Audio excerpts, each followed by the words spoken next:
আসসালামু আলাইকুম ওয়া রাহমাতুল্লাহি ওয়া বারাকাতুহু। সম্মানিত আমার প্রাণ প্রিয় ছোট্ট বন্ধুরা, আশা করি তোমরা সকলেই অনেক অনেক বেশি ভালো আছো। তোমরা তো নতুন বই হাতে পেয়েছো, অবশ্যই খুশি থাকার কথা। আজকে আমরা আমাদের পঞ্চম শ্রেণীর যে ধারাবাহিক ক্লাসগুলো শুরু করেছিলাম, তারও ধারাবাহিকতায় আজকে আমরা ৩৪ নাম্বার ক্লাসটি নিয়ে তোমাদের সামনে হাজির হয়ে আছে। এই ৩৪ নাম্বার ক্লাসটি তোমাদের পাঠ্য বই ইউনিট ৯ থেকে সংগ্রহ করেছি। আমাদের হেডিংটা হচ্ছে গেট রেডি টু লিসেন। এই ক্লাসে তোমাদের প্রায় ১০টি বাক্য সংযুক্ত করেছি। আমি চেষ্টা করব এই ১০টি বাক্য যেন তোমাদের একেবারে শেষ অবধি পর্যন্ত আমি ভালো করে বোঝাতে পারি। চলুন আমরা কথা না বাড়িয়ে আজকের যে ১০টি বাক্য আছে, এই ১০টি বাক্য আমরা একটু তোমাদের বোঝানোর চেষ্টা করছি। প্রথমত আমরা দেখে নেব যে এইখানে ১ নাম্বার বাক্যের মধ্যে প্রথমত সাবজেক্ট দিয়েছে আই। এখানে মাঝখানে একটা কনজাংশন যোগ করা আছে ইফ। ইফের পরে যেই টেন্স থাকবে, ইফের আগেও আপনাকে সেই টেন্সে নিয়ে যেতে হবে। যেহেতু এখানে বলেছে রেজ, আই সাবজেক্ট, অর্থাৎ আমাকে এখানে যেটা আছে আর এ আই এস ই, অর্থাৎ রেজ যেটা আছে ওই আমরা রেজটাই বসাবো। কেননা ওই যে আমার সাবজেক্টটি হচ্ছে ফার্স্ট পারসন, এই কারণে। এরপরে আমরা পরবর্তী বি নাম্বার দেখব। বি নাম্বারে দেখতে পাচ্ছি উই। উই কোন পারসন? First person plural. যেহেতু ফার্স্ট পারসন প্লুরাল আছে এবং এখানে মাঝখানে একটা শব্দ দেখতে পাচ্ছি আনটিল। এরপরে আমরা দেখব দ্য টিচার ফিশেস বলা যায়, ফিনিশেস বলা যায়। ঠিক আছে? তার মানে এটা প্রেজেন্ট ইনডিফিনিট টেন্সে নিয়ে গেল। এটা যদি প্রেজেন্ট ইনডিফিনিট টেন্সে নিয়ে যায়, আমরা এটাও বা এর আগেরটাও প্রেজেন্ট ইনডিফিনিট টেন্সে নিয়ে যাব। তার মানে we wait until the teacher finishes her sentence. ঠিক আছে? এরপর আমরা সি নাম্বার দেখব। সি নাম্বার সাবজেক্টে আমরা দেখতে পাচ্ছি সি। সি হচ্ছে থার্ড পারসন সিঙ্গুলার। বলুন তো সি কোন person? Third person singular. She যেহেতু থার্ড পারসন সিঙ্গুলার, আমরা আরেকটা জিনিস দেখতে পারি, এখানে মাঝখানে একটা ইফ আছে।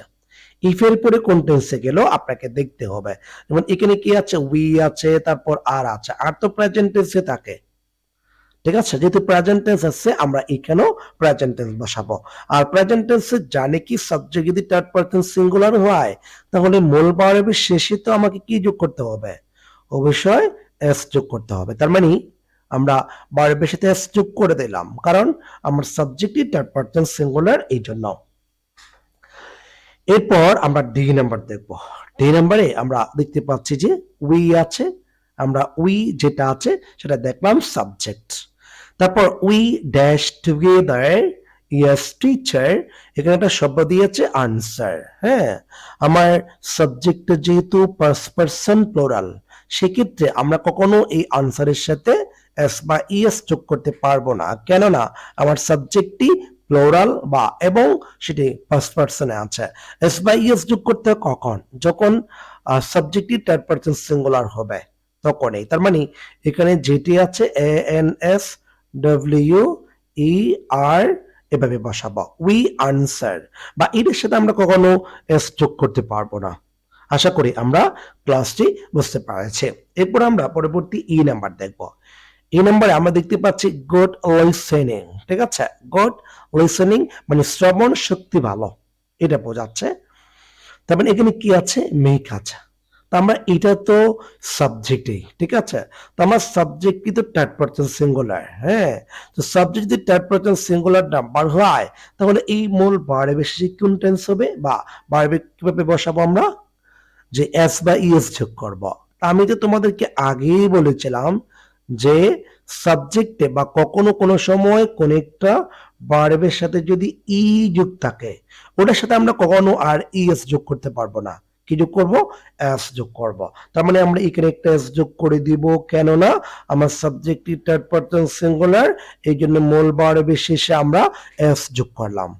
আশা করি আমরা বুঝতে পেরেছি এই পর্যন্ত। এরপর আমরা কি করব? এফ নাম্বার দেখব। এফ নাম্বারে দেখতে পাচ্ছি সাবজেক্টটি হচ্ছে আই। আই যেহেতু সাবজেক্ট আছে, মাঝখানে একটা কনজাংশন আছে, এই যে বিকজ। ঠিক আছে? এটা আছে। এখন আমরা কি করব? এই শব্দটার পরেরটা বা আগের অংশ শূন্যস্থান আছে, পরেরটা টেন্স দিয়ে আছে। আমরা দেখবো আগে ভালো করে, সেটা হচ্ছে কি, আমরা আগেরটা যে টেন্সে থাকবে পরেরটাও সেই টেন্সে হবে। এখানে পরেরটা বলেছে আই লিসেন্ড, অর্থাৎ এটা বি2 করা আছে, ঠিক আছে। যেহেতু বি2 করা আছে সেক্ষেত্রে আমরা আগেরটা প্রেজেন্ট ইনডিফিনিট টেন্সে নিতে পারি, ঠিক আছে।